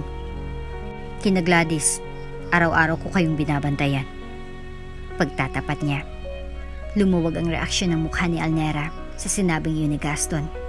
Na buong akala niya ay pinabayaan na talaga sila nito, ngunit hindi naman pala. Kaya naman ngayon ay unti-unti na ring lumalambot ang puso ng babae. Talaga? Ano ba kasing nangyayari, Gaston? Natatakot na ako. Takot na sabi ni Alnera. Hindi ko hayaan na masaktan kayo ng mga bata. Ito lamang nasabi ni Gaston, saka nagpatuloy sa pagmamaneho. Nang makarating na sila sa apartment ay nagbandali nang bumaba ng sasakyan ang dalawa upang kunin ang mga bata. Ni hindi na nga nakapagtanong pa si Tantan sa bilis ng pangyayari. Sinunod na lang din ni Alnera si Gaston dahil malaki naman ang tiwala niya rito at hindi na nagtanong pa. Kinausap na rin ni Gaston si Gladys na kasalukuyan namang masamang tingin sa kanya. Gladys, umalis ka na rin dyan. Ngayon na. Utos ni Gaston kay Gladys na malakas ang boses. Tagmatigas naman ang babae. Ha? Bakit naman ako aalis sa sarili kong bahay? Sabi pa niya, ngunit wala na rin panahon pa si Gaston na makipagdiskusyon sa babae kaya napagtaasan na muli niya ito ng boses na ikinagulat naman ni Gladys at Alnera. Basta, sumunod ka na lang kung gusto mong mabuhay pa. Mariing sabi ni Gaston. Nataranta na rin si Gladys at sumunod na lamang din. Oo na nga, ito na, aalis na. Sabi ni Gladys, saka sabay-sabay na rin silang umalis. Tara na, Alnera, isakay mo ng mga bata. Utos ni Gaston kay Alnera at sumakay na rin sila ng sasakyan. Nang tinatahak na nga ng kanilang sasakyan ang kabaan ng kalsada ay doon na muling nagtanong si Alnera kay Gaston kung ano nga bang nangyayari. Hindi na rin naman siya mapapakali kung basta na lang siyang mangula sa mga nangyayari. Kaya kailangan niya na ng kasagutan sa kanyang mga katanungan. Gaston, baka naman pwedeng explain mo na sa akin ang nangyayari. Mataray na tanong ni Alnera habang si Gaston ay nakafocus lamang ang paningin sa pagmamaneho. Alam ni Aldrich doon kayo nakatira. Kaya sigurado akong kumikilos na rin yun ngayon papunta doon. Seryosong sagot ni Gaston. Ang dalawang bata naman sa likod ay tahimik lang na nakatingin sa kanila. Eh bakit nga? Dahil lang basta nangyari kanina? Nagugulang tanong ni Alnera. Umiling si Gaston at doon na nga niya tuluyang inamin ang totoo kay Alnera. Hindi. Siyang pumatay sa mga magulang ko, Alnera. At kaya hindi kita magawang pakasalan dahil iniba ko ang buong pagkakakilanlan ko para hindi nila ako matuntun. Buong pamilya kami ng mga secret agents at napatay ang mga magulang ko sa isang misyon. Kaya halos araw-araw ko inaaral at sinusolve ang puzzle kung sino talagang mastermind. At yung babaeng nakita niyo sa restaurant, si Eva Mendez yun, matalik na kaibigan ni Aldrich. At isa rin sa mga pumaslang sa parents ko. Kailangan kong magpanggap para maprotektahan kayo. At iyon din ang dahilan kung bakit hindi ko mapagamit sa inyong apelyido ko. Dahil hindi ako si Gaston. Ako si Tristan Lee. At isa akong agent. But it doesn't mean na ginamit ko kayo. Mahal na mahal ko kayo ng mga bata. Kaya kahit masakit sa kalooban ko na itago sa iyong lahat, ginawa ko para lang maprotektahan kayo. Dahil mas mabuti nang wala kayong alam habang inaalam at inaaral kong magiging plano ng grupo. At kanina sa pagpupulong namin, nalaman na nila kung sinong mastermind. At iyon nga si Aldrich. Kaya pinuntahan kita kaagad. Habang ikaw nakwento yun ni Gaston kay Elnera, halos mapaluhan ang kanyang mga mata. Sa mga oras na ito, alam niyang sincero ang lalaki at nagsasabi ito ng totoo. At itong katotohanan gusto niyang marinig at malaman. Ibig sabihin ba nun, wala ka talagang babae? Hindi ka ng babae at hindi mo ako niloko? Malumanay na tanong ni Elnera.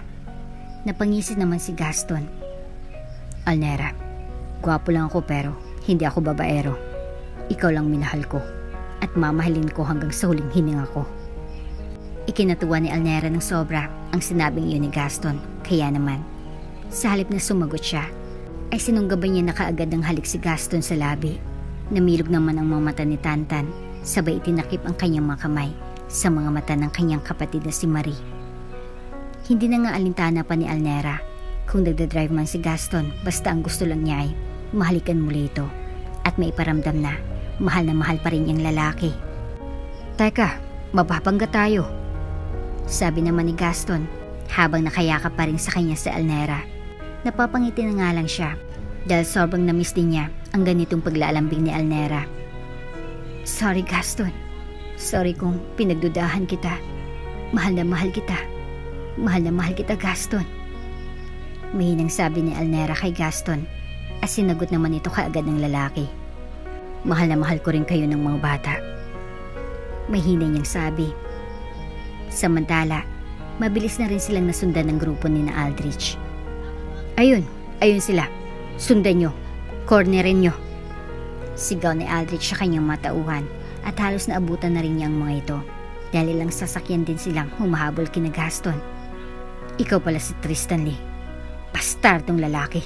Dahil pakialamero ka, isusunod na rin kita sa mga magulang mo. Singal ni Aldrich. Ilang sandali pa, sa tagal ding naging habulan sa kalsada ay na-corner na rin ng grupo ni na Aldrich ang sasakyan ni Gaston. At doon ay pinalibutan nila ito. Takot na takot naman ang mag-iina habang nakatingin sa paligid nila. Sa harapan ng sasakyan ay kitang-kita na nila si Aldrich na nakangisi na sa kanila. Gaston, anong gagawin natin? Napapalibutan na tayo ng matauhan ni Aldrich. Nag-aalalang tanong ni Elnera kay Gaston. Minamatyaga naman ni Gaston ang paligid. Pinapakiramdaman niya kung kailan siya aatake. At nagpaplano ng hindi masasaktan ng kanyang mag-iina. Kailangan niya nang mag-isip ngayon at huwag magpadalos-dalos. Marami rin ang kalaban at mag-isa lang siya kaya naman. Doble pag-iingat siya ngayon. Sa kabilang banday, lumingon naman si Gaston kay Elnera. Huwag kayong bababa. Dito lang kayo. Magtutuos kami ni Aldrich at matagal ko na rin hinintay ang pagkakataong to. Mariing sabi ni Gaston kay Elnera. Ngunit nag-aalala pa rin ng babae. Pero, Aniya, huwag kang mag-alala. Maayos din to.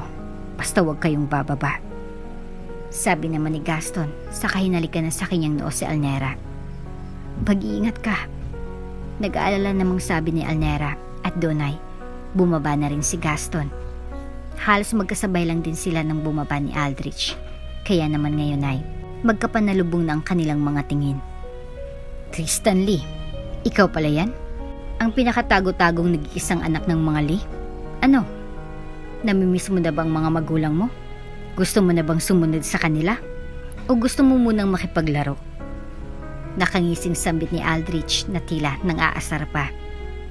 Pinanlisikan naman siya ng mata ni Gaston. Samantala, wala naman siyang kamalay-malay na nakuha na pala ng matao ni Aldrich ang kanyang mag-iina. Gaston! Malakas na sigaw ni Alnera. Nakahawak na nga sa kanyang tauhan ni Aldrich. Saka napalingon naman doon si Gaston. Alnera! Sigaw naman ni Gaston. Hayop ka. Napakulang hiya mo talaga, Aldrich. Sisiguraduhin kong mabubulok ang kaluluwa mo sa impyerno. Judas! Gigil na sabi ni Gaston. Bubunot na sana si Gaston ng baril nang unahan na siya ni Aldrich. At sisiguraduhin ko rin na muunang babaeng yan. Sigaw ni Aldrich sabay tutok ng baril kay Alnera at tuluyan ang ipinutok iyon. Mabilis namang nasangga iyon ni Gaston, kaya naman sa kanya natama ang bala. Gaston! Sigaw ni Alnera. Sakto na dumating na rin doon ang mga kasamang agents ni Gaston at pinalibutan na rin ang grupo ni na Aldrich. Boss, sinugod na tayo ng mga trupang asul. Sigaw ng isa sa mga tauhan ni Aldrich. Lintik, hindi pa tayo tapos, Tristan. Sa susunod, tutuluyan na talaga. Anas naman ni Aldrich, tatalikod na sana siya nang harangan siya ni Amer. May pupuntahan ka ba, Mr. Montana? Nakangising tanong ni Amer, saka sinapok na ito sa ulo at pinusasan ng mga kamay.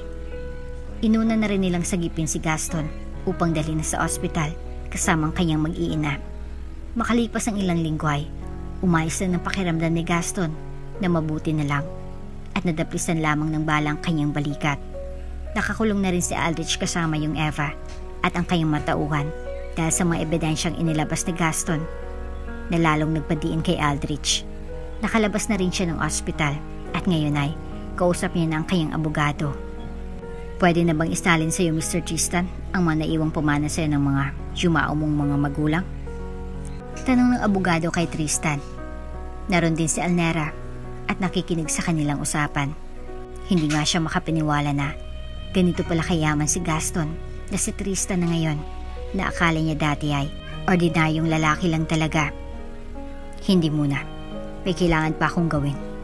Gusto kong ipasang mga ari-arian ko sa aking asawa at anak. At hindi mangyayari yun kung hindi kita pakakasalan, Alnera. Doon nga'y humarap na si Tristan kay Alnera. Hindi naman makapaniwala ang babae dahil sa sorpresang ito ni Tristan.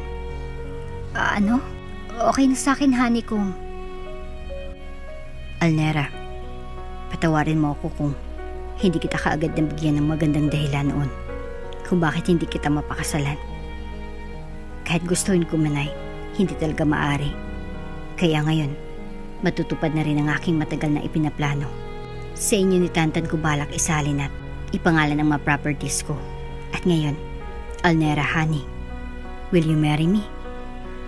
Halos malaglag naman ang panga ng babae. Maluha-luha na rin ang kanyang mga mata dahil ganito pala ang pakiramdam.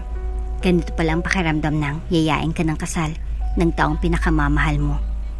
Hindi na sa yaman na makukuha niya, kundi ang pagmamahal na tunay sa kanya ni Tristan. Matagal niya nga itong hinintay, kaya naman hindi na ito tatanggihin pa ni Alnera. Yes. Yes na yes. Gus, SD, Tristan. Matagal nang gusto kong mag-yes sa'yo. Maraming salamat. Maraming salamat sa pagmamahal mo sa amin ng mga bata. Papakasalan kita. Papakasalan kita, Tristan. At doon ay tuluyan ng lumuha ang mga mata ni Alnera at niyakap na rin siya ni Tristan. Sa kalagitnaan naman ng kanilang pag-uusap ay sumingit naman si Tantan. Sabi ko sa'yo, nanay, mahal na mahal ka ni tatay. Sabi ng bata, kaya napatawa na lamang sila. Ikaw talaga. Halika nga dito, anak. Itong tatandaan nyo, mahal na mahal kayo ni tatay. Kailanman ay hindi ko kayo ipagpapalit sa kung kanino at habang buhay ko kayong puprotektahan. Tandaan nyo yan. Sabi naman ni Tristan sa anak. Tumango na lamang nga ang bata, sakay yumakap na rin sa kanyang ama. Pakalipas ang ilang linggo ay naikasal na sina Alnera at Gaston na si Tristan na ngayon. Doon na rin nakatira ang mag-iina sa mansyon ni Tristan na ngayon ay sa kanila na rin. Sisi, congrats! Finally, natupad na rin ang wish mo. Bati naman ni Gladys. Thank you, Sisi. Sagot naman ni Alnera. Napatingin naman si Gladys kay Tristan. Congrats din, Gus, SD Tristan pala. Sabi ko na nga ba mali ang mga hinala at kutob sa'yo nun itong si Sisi ko. Sabi ko na nga ba, mabait ka tapos mayaman pa. Panguto naman ni Gladys kaya napangisi na lang si Tristan. Para namang hindi ganyan ang sinabi mo dati, Sisi. Pabiro naman ni Alnera, kaya naman biglang namula ang mga pisngi ni Gladys dahil sa hiya. Matagal na yun. Past is past, diba? Tristan? Bati na nga kami, diba? Napangisi naman si Tristan. Hindi naman tayo nag-away, pero thankful pa rin ako sa'yo. Kasi sinalumpan samantalang mag-iina ko. Utang na loob ko yun sa'yo. Thank you. Pasasalamat naman ni Tristan. Nako, wala yun. Kapatid na rin ang turingan namin nitong si Alnera. Kaya naman talagang magtutulungan kaming dalawa. Sagot naman ni Gladys at doon ay nakapagpaliwanagan at nagkaunawaan na rin sila. Wala rin namang hinanakit sa kanya si Tristan kahit paalam na nito ang nagbe-brainwash kay Alnera noon dahil mabait din naman ito at hindi pinapabayaan ng kanyang mag-iina. Tunay nga na isang sagradong bagay ang kasal. Lahat ng kababaihan ay yun ang pinapangarap, lalo pa kung mag-aalok noon ay ang mismong lalaki na kanilang minamahal. Na-question man noon ni Alnera si Tristan sa mga bagay na hindi nito magawa-gawa sa kanya katulad ng pagpapakasalay. Bandang huli naman ay mas naunawaan niya na ang lahat nang malaman niya na ang tunay na dahilan. May malalim na dahilan ng talaga si Tristan noon kaya hindi niya mapakasalan si Alnera, pero ang totoo ay wala na talagang makapagpapantay sa pagmamahal niya sa babae. At ang pagsubok na iyon na dumating sa kanilang buhay na nalampasan nila ang lalong nagpatibay ng pagsasama nila bilang ngayon ay sina Mr. and Mrs. Lina. At dito na nga po nagtatapos ang ating kwento. Hanggang sa muli. Kung bago ka pa lang sa channel neto, ibang kwento ni Ate Jane, istorya mo, ikwento ko. Huwag kalimutang pindutin ang notification bell at subscribe button.